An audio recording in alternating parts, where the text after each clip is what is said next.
Nay, alis lang ako sige anak. Iniwan niya phone niya. Ano kayang pinag-uusapan nila dito? Mga walang iya kayo. Humanda kayo sa akin. A few moments later. Bakit niyo po kami pinatawag, Nay? Kung hindi ko makikita yung phone ni Kyle, hindi ko malalaman pinagsasabi niyo sa akin. Lagot tayo ate. Kung san-san mo kasi nilalagay phone mo, Kyle. Nakalimutan ko eh. Mag-umpisa tayo sa'yo, Kyle. Anay, puro na lang itlog at hotdog niluluto ni nanay. Mas masarap pa magluto yung kapitbahay natin. Sige, next time, ipagluluto kita na sinigang na hotdog. O ikaw, Brianna. Alam niyo bang nagalit sa akin si nanay kasi dati with high honors ako, 'di ba? Tapos ngayon with honors na lang. Siya nga bagsak nung high school eh. Oo, bagsak ako. Pero top 1 ako ng kinder. Kevin? Wala akong sinasabi Grabe talaga si nanay. Umaga pa lang galit na siya. Tapos utos pa siya ng utos. Bawal ba magpahinga sa bahay na to? Grabe. Wow, wala ka palang sinasabi At ikaw, Scarlett? Yes, Nay? Mga be, alam niyo bang galit na galit sa akin si nanay dahil daw nag-boyfriend ako na maaga? Siya nga maaga nabuntis Di naman ako naggalit sa kanya. May problema ka ba sa maagang nabuntis? Wala akong problema, Nay. Idol nga kita Ha? Anong idol? Buntis din ako. Nay, alis lang ako sige anak. Iniwan niya phone niya. Ano kayang pinag-uusapan nila dito? Mga walang iya kayo. Humanda kayo sa akin. A few moments later. Bakit niyo po kami pinatawag, Nay? Kung hindi ko makikita yung phone ni Kyle, hindi ko malalaman pinagsasabi niyo sa akin. Lagot tayo ate. Kung san-san mo kasi nilalagay phone mo, Kyle. Nakalimutan ko eh. Mag-umpisa tayo sa'yo, Kyle. Anay, puro na lang itlog at hotdog niluluto ni nanay. Mas masarap pa magluto yung kapitbahay natin. Sige, next time, ipagluluto kita na sinigang na hotdog. O ikaw, Brianna. Alam niyo bang nagalit sa akin si nanay kasi dati with high honors ako, 'di ba? Tapos ngayon with honors na lang. Siya nga bagsak nung high school eh. Oo, bagsak ako. Pero top 1 ako ng kinder. Kevin? Wala akong sinasabi Grabe talaga si nanay. Umaga pa lang galit na siya. Tapos utos pa siya ng utos. Bawal ba magpahinga sa bahay na to? Grabe. Wow, wala ka palang sinasabi At ikaw, Scarlett? Yes, Nay? Mga be, alam niyo bang galit na galit sa akin si nanay dahil daw nag-boyfriend ako na maaga? Siya nga maaga nabuntis Di naman ako naggalit sa kanya. May problema ka ba sa maagang nabuntis? Wala akong problema, Nay. Idol nga kita Ha? Anong idol? Buntis din ako. Uy Scarlett, di ba ex-boyfriend mo yung bago ni Samantha? Samantha, tinraidor mo ko. Hi, Scarlett. Sabay na tayo mag-review. Sino ka? Lu, ako to, si Michael. Kaklase mo ako, di ba? Alam ko lahat ng sagot sa exam. Talaga ba? Sige na nga. Turuan mo ako dito. Yes! Sabay tayo magiging perfect. Uy, sarap niyan Oh, mag-isa ka lang? Oo. Wala naman akong kaibigan dito Ako, pwede ba ako maging friend? Boyfriend. Ha? Ayan ka na naman Joke lang, ito naman. Kain na nga tayo. Oh, Scarlett, ano yan? Ba't ka na kasi mangot? Bagsak kasi ako sa quiz kanina. Naku, okay lang yan. Ako nga, araw-araw bagsak sa'yo Ha? Ano sabi mo? Sabi ko, smile ka na kasi pasado ka naman sa akin. Alis na ako, pasok na ako Baliw! Ay, umuulan pa! Ang mga gamit ko!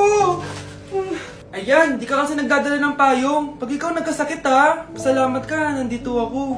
Michael, ba't nandito ka pa? Hatid na kita sa bahay niyo, baka mapano ka pa. Gusto ko safe ka makauwi. Lo, sige na nga. Ano ka? Scarlett? Michael? Ship ko kayo. You may kiss the bride. Mag-kiss Ano na kayo. Anong kiss? Lu, parang di gusto. Dalian yun, nakis mo na sa noo. Humanda ka, Scarlett. Tapos na yung maliligayang araw mo. Hi, Bes! Uy, Bes! Boyfriend ko nga pala, Michael, si Samantha, best friend ko. Hello, Samantha. Nice to meet you. Hi, Michael. Ako nga pala si Samantha. Una na kami, Bes, Bye-bye. Masaya naman kami dati. Inagaw lang siya ni Samantha. Yung best friend ko pa. Paano yung step na yun? 1. Ha? Oh, Scarlett, anong ginagawa mo?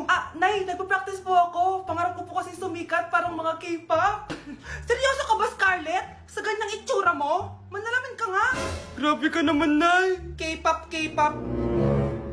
Okay, class. Ano ang pangarap niyo sa buhay? Ma'am, gusto ko po maging doktor. Wow, maganda yan. Pagbutihan mo, Samantha. Ikaw, Scarlett. Pangarap ko pong sumikat parang mga K-pop. Seryoso ba si Scarlett? Sa itsura mong yan, hindi ka tatanggapin dun, Scarlett. Gumising ka.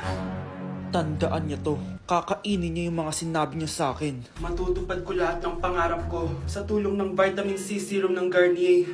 Gawin mo akong fresh at glowing! Hashtag hiyang check! Sa wakas, matutupad din pangarap kong glow up. Humanda kayo. Mare, yung anak mo, nagpa-perform sa TV! Talaga ba, Mare? Ako ay torpe pa noon, pero nagbago na ngayon.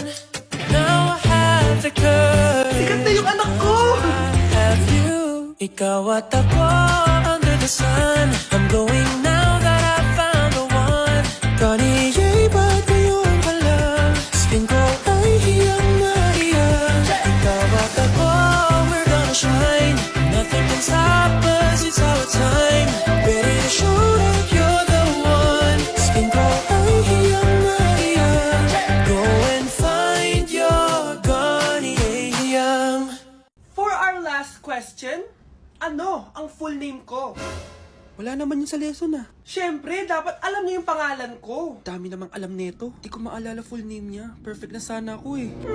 Kapag di niyo nasagutan yan, minus 10 kayo sa akin. Aba, ma'am, paano namin malalaman yung full name mo? Eh, di ka naman nagpakilala sa amin. Ano ka, sikat? Artista? Ang lakas mo mag-minus kapag di nasagutan yung full name mo? Sige nga, ano full name ko? Kapag di mo nasagutan, ma-minus ko yung sweldo mo. Tsaka magagamit ba namin yan kapag nagtrabaho na kami? Di naman, diba? Paki namin sa full name mo.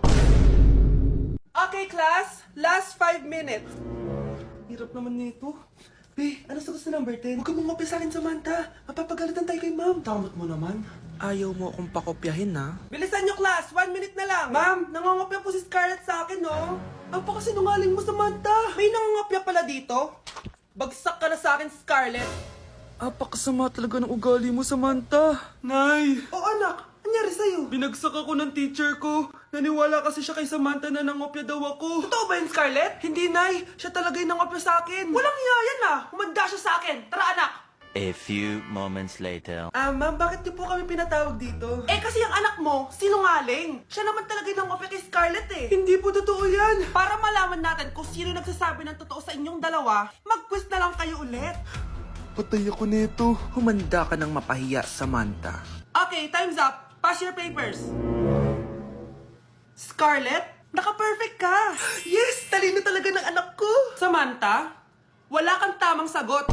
Ikaw talaga ang totoong nangungopya. Nakakahiya ka, Samantha. Humanda ka sa akin sa bahay. Tara! Huwag po, Nay. Okay, class, let's start. Scarlett? Sorry po, ma'am. Late po ako. Ay, bawal na pumasok kapag late. Doon ka sa labas. Hintayin mo matapos yung subject ko. Ma'am, pero... Labas!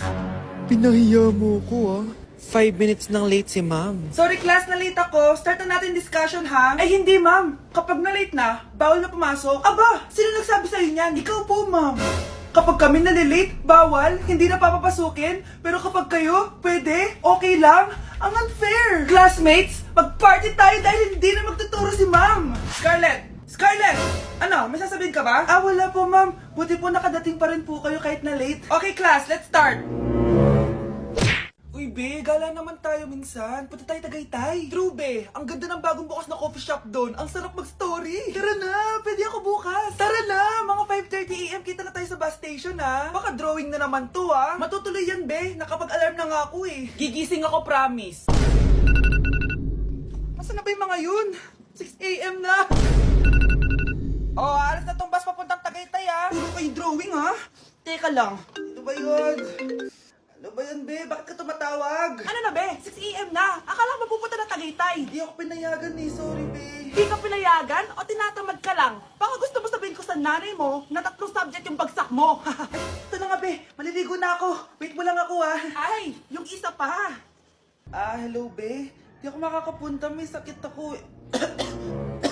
Sakit. Lalong lalala yung sakit mo, be, kapag nalaman ng nanay mo na boyfriend mo yung anak ng kaaway niya.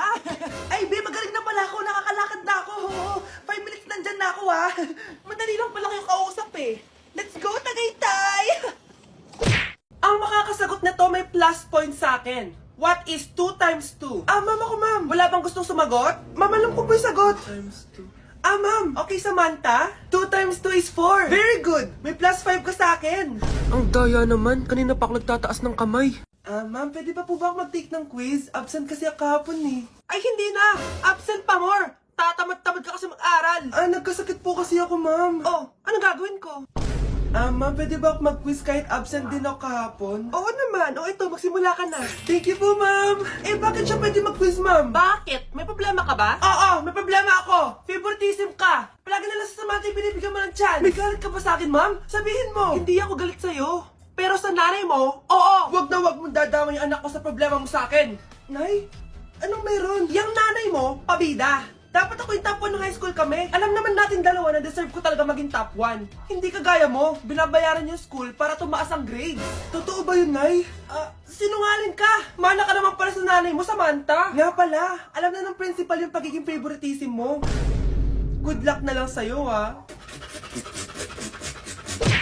Guys, announcement! Hindi daw papasok si ma'am. Yes! Wala kaming gagawin! True. Oh, huwag muna kayo magsaya. May iniwan siya activities. Hala, Magsulat daw tayo ng essay sa yellow pad, back and forth. Essay na naman? Tapos di naman babasahin ni ma'am. Te, yung research natin. Asan na yung bag mo dun? Tigilan mo muna ako, be. Absent nga si ma'am, di ba? Mag-absent ka na din, te. Kung tamad ka mag-aaral. Ang laki ng ano niya, pre, oh. Oo nga, pre. Kita niyo ba yan? Aba, ano yung pinapanood nyo, ha? Wala to. Ba't ka ba nakikialam? Loko kayo, ha? Magsusumbong ako kay ma'am. Eh, di magsumbong ka. Pwede na naman. Be, tara, uwi na tayo. Wala naman si ma'am, eh. Tara, di naman nila mapapansin yan. Hoy, saan kayo pupunta? Kinis kayo, di ba? No, dyan lang kami sa kantin, eh. Oo, sa kantin lang kami. Be, di ako bingi. Dito lang kayo. Maglilinis pa kayo. Babe, TikTok tayo. Sige, babe. uy, sana all. Ang hirap naman ng step. Eh di kayo na masaya. Magbe-break din kayo. Dito pa kayo naglandian, ha? Humanda kayo kay ma'am. Good morning, class. Sorry, absent ako kahapon. Ay, hindi. Nasa excuse letter mo, ma'am. Ha? May breakfast sa Scarlett. Di ba kapag absent kami, hiningan mo na kami ng excuse letter? Nasaan yun sa'yo?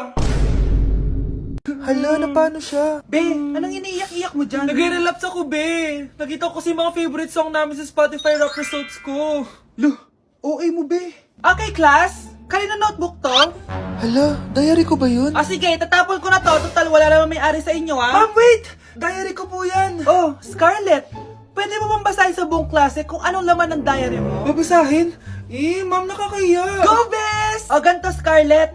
Pag binasa mo yan, may plus points ka sa akin. Sige na nga, para sa plus points. Dear Diary, niligawan ako ng crush ko. Para ako nasa movie at kami yung bida. Siri plays Snow on the Beach. Yee! Ang harot, ha? Kaya pala may Taylor Swift ka sa Spotify rap mo, ha? Ano ba? Ito na nga, next na. Dear Diary, nagselo siya sa boy best friend ko. Gusto niya na makipaghiwalay sa akin. Hindi ko kayang mawala siya. I will die for you. OMG! Hula ko. Nasa Spotify rap mo si The Weeknd, no? Eto na nga. Medyo masakit to. Dear Diary, balita ko, may bago na siyang girlfriend. At yung best friend ko pa yung bago niya. Paano nila nagawa sa akin to? Parehas silang traitor. Hala, okay lang yan, bes. Kaya, ayun, nasa top song ko yung Kill Bill ni SZA. Magre-relapse na yan! Tumigil nga kayo! Oh, class, tumigil na! Hello ma'am. Sorry I'm late. Nga pala, class, may bago pala kayong kaklase. Dear Diary, eto na ba yung binigay ng universe para sa akin? Hi classmates, my name is Jake. Ang pogi ng pangalan tapos ang tangkad niya pa. Siya na talaga yung para sa akin. And sa mga nagtatanong, may jowa na po ako. And 3 years na po kami. Dear Diary, suko na ako. Ayoko na magjowa. Mamamatay na lang talaga akong single. Anak, tingnan mo tong balita. Hiwalay na daw yung Katniel. Tingin nga na baka fake news lang yan, ha? Pinost ni Catherine. Hindi pwede mawala ang Katniel. Di niya! Catherine, bakit niyo ginawa sa amin to? Okay na ito. Breaking news! Walang pasok on all levels dahil hiwalay na ang Katniel. Pati sa balita ang OA, kala mo di ka nanonood ng movie ng Catherine, ha? Umiiyak ka pa nga, eh. Ayun na, nakakakilig naman. Wala nang nangyari. Hindi ka mamamatay. Oo na! Die hard fan ako ng Katniel!